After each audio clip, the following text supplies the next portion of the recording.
What's good, people? It's about that time to randomly relate, reverse rants, no hate. So I want to talk a little bit about Errol Spence, Terrence Crawford. As we get closer to that fight date, people are starting to talk more about this fight. Of course, everybody's asking who they think would win. It's a good fight. Now, I do hear some things that is not true, and I do just hear, people just picking sides based on who they like more. Now, for one, these are two of the best fighters pound for pound. I don't care about anybody else's list. This is just a reality. Terrence Crawford is seen as the technician, the better technician. Now, they both can box, and Terrence Crawford, he switches from southpaw to orthodox. Errol Spence is a boxer, but they're different. He's a boxer puncher, and to me, he applies pressure better than Terrence Crawford does. And Errol can box when he needs to box. He can be more in the position if he's moving, not just standing there banging with you, but he can do it. If he needs to bang, he can. If he needs to get on the back foot, he can.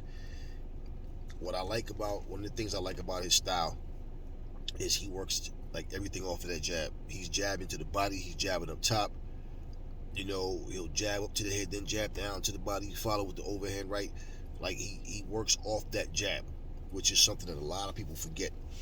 Now, Terrence Crawford, he works off his jab as well. As I stated, they just have two different styles of fighting. Now, Terrence Crawford is the, type of tactician that does this one thing that a lot of them did, and it's smart.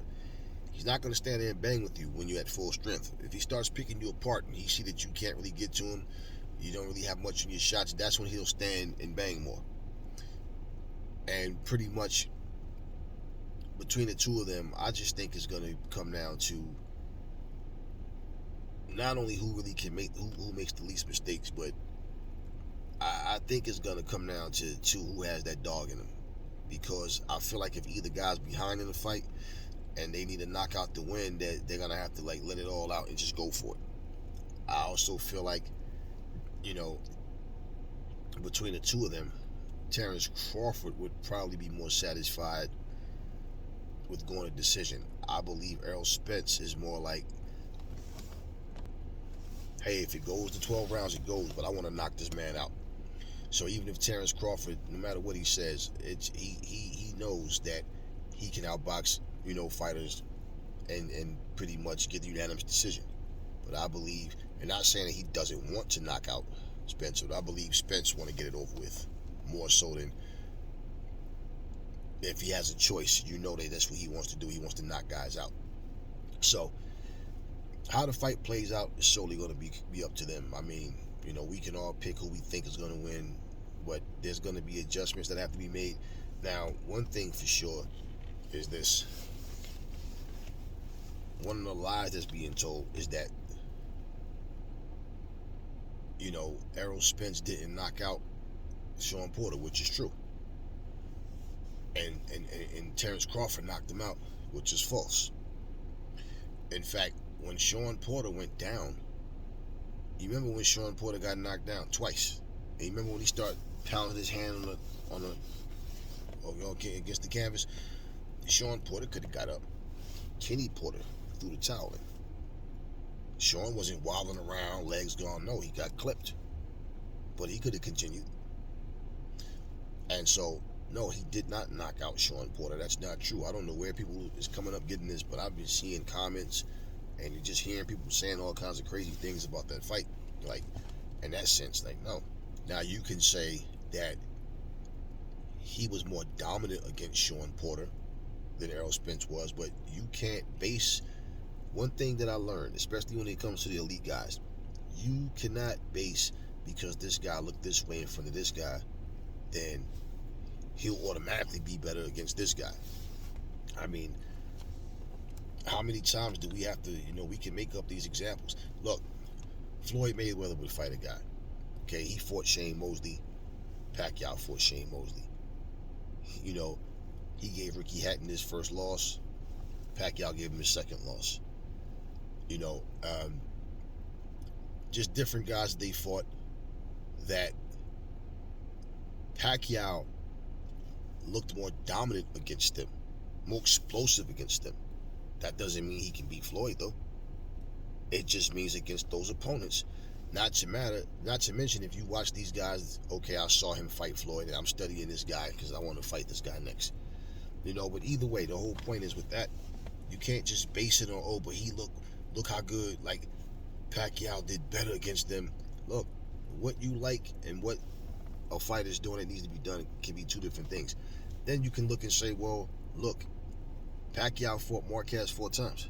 He never once in any one of those fights dominated Marquez the way Floyd did. He didn't dominate Marquez at all. Floyd dominated Marquez. And then he started he was too small. Well, how come Pacquiao wasn't too small? See, all that nonsense. Again, do we have to go through the whole, look, Roberto Duran, he gave Marvin Hagler hell when they fought. Hearns knocks out Duran in 2 rounds.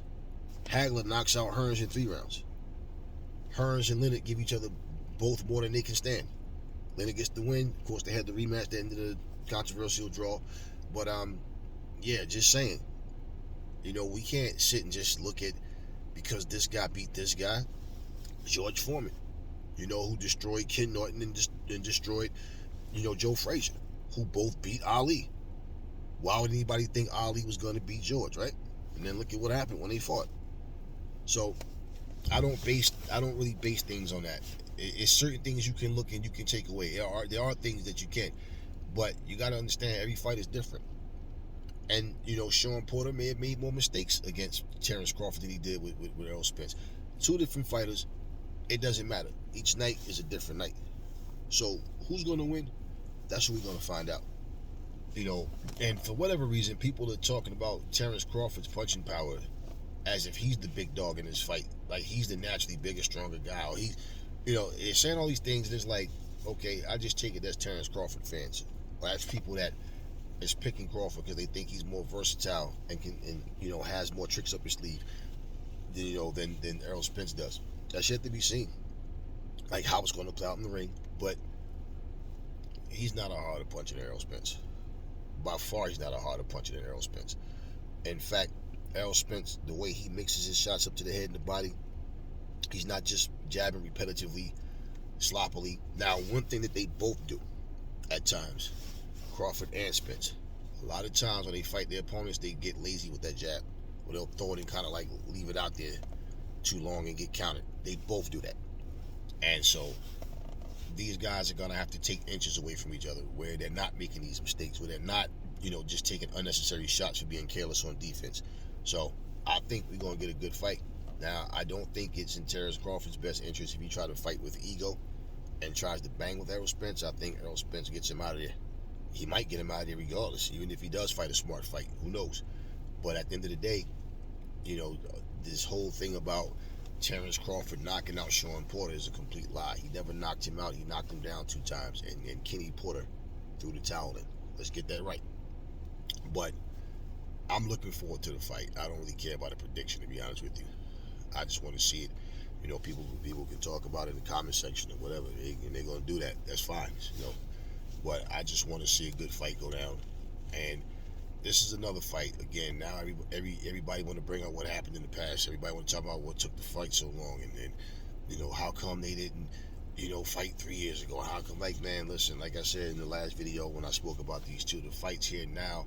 Hopefully it's an enjoyable fight, and that's what we're looking forward to. Forget the past. The past is just that. Talk to me in the comment section. Never fall in love with lies. Remember, the truth brings hate out of people, and I will catch y'all on the next video.